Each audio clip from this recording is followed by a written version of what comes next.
Shalom, shalom, shalom, precious saints. It's me, Dimakatso Chingila, and as usual, I am blessed to be here, and it's a pleasure to have you up.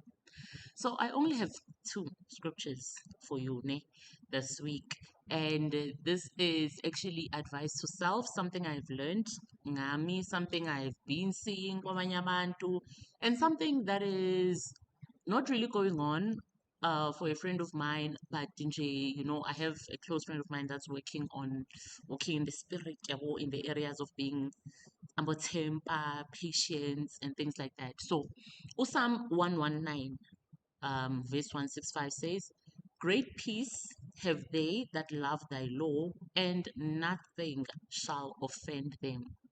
Then the second one was Psalm 34, verse 14. Uti, turn from evil and do good.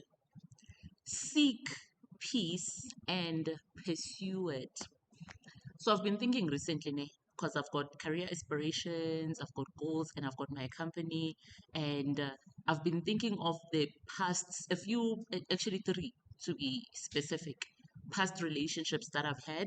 One of them was with a very close friend of mine from Bryanston, and then the two other ones are from my former employers.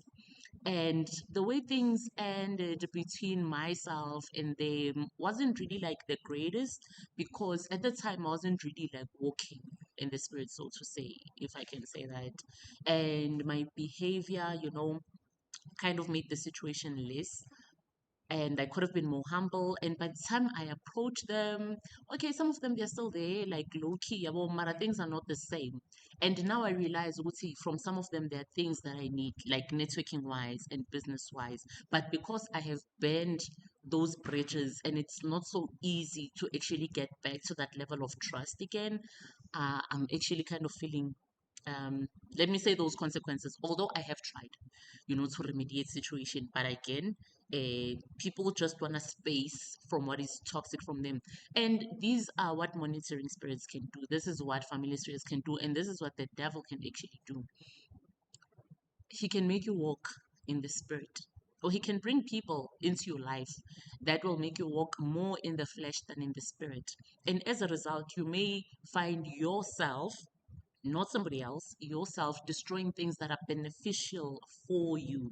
You may find that there's a person that is supposed to be a destiny helper, and because of the spirit of offense, because of being easily offended, you find yourself cutting ties with that person, and maybe you block a person. I was telling a friend of mine that, I don't block people. I never block anybody in case that person needs me in the future or I need them. The line of communication needs to be always open, because you never know. You need to be always humble. So this is what I would just like to talk with you guys. Would to be careful of the things that happen around you, whether it's at work, at school, maybe even at the mall, at random. A person may approach you. Let's say you have a fight, for example, maybe on the street or whatnot, and you see a weapon. This person maybe just tries to, maybe rude. That person is just rude to you for no reason, and you feel like, no man, you can't talk to me like that. You don't even know me.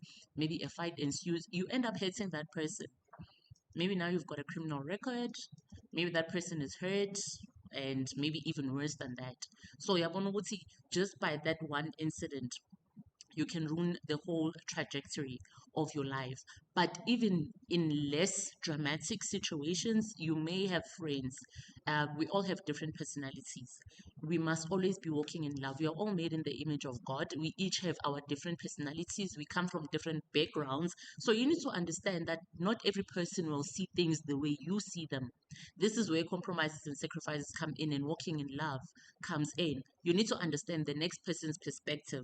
So you shouldn't be that person who's, whenever maybe you help people, for example, maybe you are a senior or a superior at your workplace, maybe you're a supervisor, and you expect people to suck up to you, and you're not open for teaching and correction, and you just treat people like somehow, or because you have assisted or know something of a person, then you feel good to that person, they need to be treating you in a certain way. When a person comes and maybe tries to correct you or show you something or just portrays a different attitude from yours, not really negatively, and you feel good to, oh no, this person is not for me, and then maybe you get offended by the things that they say or the things that they do, you could be setting yourself up for failure. The devil could be using you to push away the people that are beneficial for your life or for your destiny, and even for your growth, for your own growth, for your self like evaluation, because